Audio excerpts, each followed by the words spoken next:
Grace had noticed that she was putting on weight. There was no escaping it.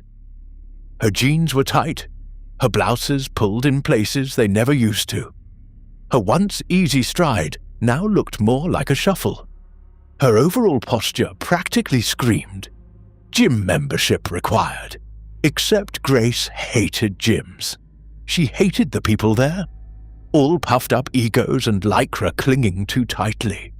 She hated the smell, the forced smiles, the endless rows of machines designed to remind you how much of a failure you were. Most of all, she hated the mirrors. Grace hadn't looked in a mirror for years. In fact, she didn't even own one. The very idea filled her with a prickly dread. Vanity, she told herself, a silly thing really. People often told her she looked good for her age, which was flattering, though she could never quite work out how old they thought she was. Nights out had always brought compliments too, but lately those nights out had become every night. Pubs, clubs, kebab shops at 3 a.m. The endless carousel of booze and binge had finally caught up with her. And that was when it struck her. A eureka moment. Grace needed a change, a lifestyle change. No more clubs, no more late-night eating, no more sticky vodka tonics and inhaling food in the dark. She needed something else, something purer. The gym was out, but there was always running. She remembered the way it used to feel. The rhythm of breath and step, the weightlessness that came when everything clicked. The sense that you could run forever. Running had once been her thing. The benefits were obvious. Fitness, clarity, that addictive rush of endorphins. And addictive was a word Grace understood. It had carried her into all kinds of bad habits.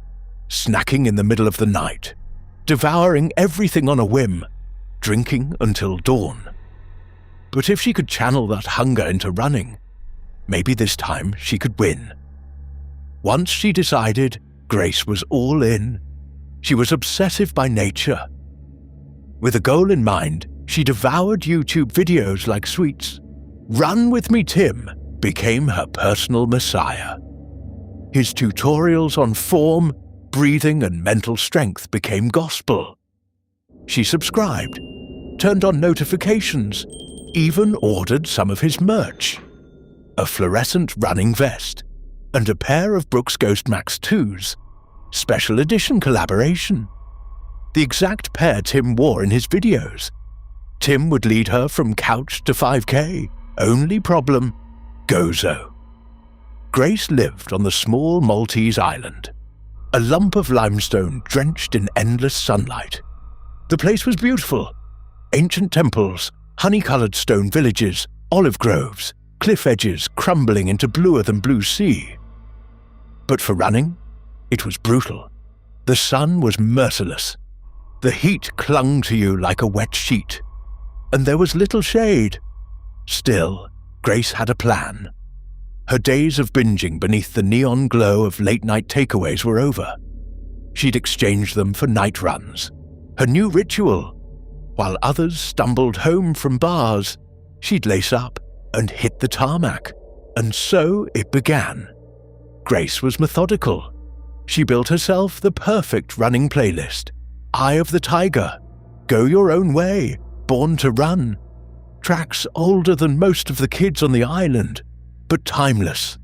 She'd plug in her headphones, stretch beneath the moonlight, and go. Each night she pushed further. The rhythm took her. The miles stretched behind her.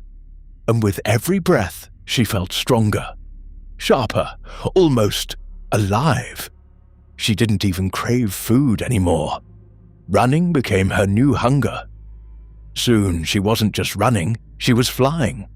Her strides grew longer, her lungs filled easier.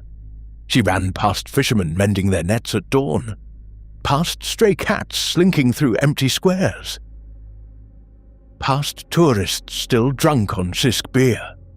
Gozo became her track, the whole island a circuit waiting to be conquered. She barely noticed how late, or early, it was getting. The high was too strong. And then, one morning, she forgot. Grace ran as the horizon shifted. The sky turned bruised purple, then cracked with orange and gold. The first rays spilled across the limestone fields, catching her in their glow.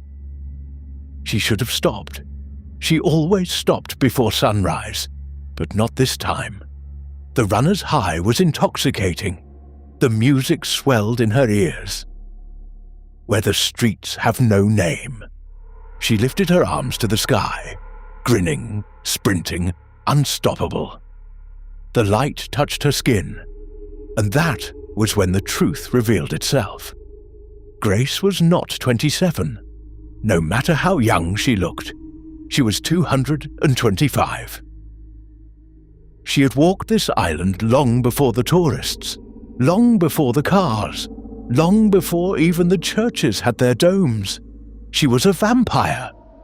And the reason she had grown soft around the edges, her diet, a half-century addiction to the obese, to gluttons and binge-eaters she hunted in back alleys and taverns, in diners and kebab shops. Fat made you fat, even when you were undead. But now, with the sun cresting the sea, with her body carried forward by that final euphoric surge of endorphins, Grace forgot what she was. She forgot the rules. She didn't stop. And as the music hit its peak, as her heart hammered against ribs that hadn't needed to beat in centuries, the sunlight burned her. First her arms, then her face, then her entire body, bursting into a brilliant ball of fire.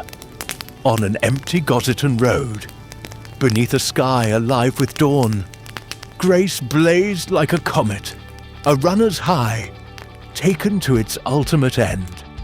She had finally burned her calories, forever.